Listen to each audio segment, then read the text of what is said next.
নমস্কার বন্ধুরা, আমি জয়াদি আবার এসে গেছি আপনাদের সামনে এক সাউথ ইন্ডিয়ান স্ট্রিট ফুড নিয়ে। এর নাম হলো উত্তাপাম।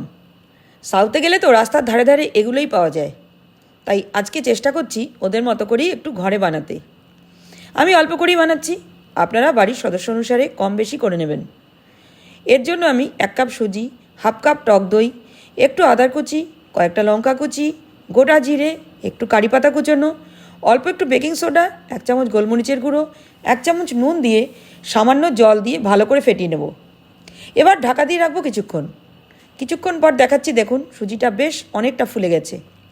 এবার ননস্টিকের তাওয়ায় একটু বাটার ব্রাশ করে নেব। 1 হাতা ব্যাটার দিয়ে হাতার পিছন দিয়ে এইভাবে ঘুরিয়ে দিতে হবে।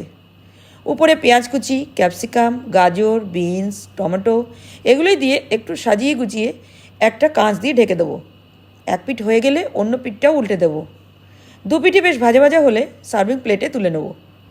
আমি একটু বাদামের চাটনি করেছি, আপনারা যে কোনো চাটনি, সাম্বার ডাল যা কিছু দিয়ে খেতে পারেন।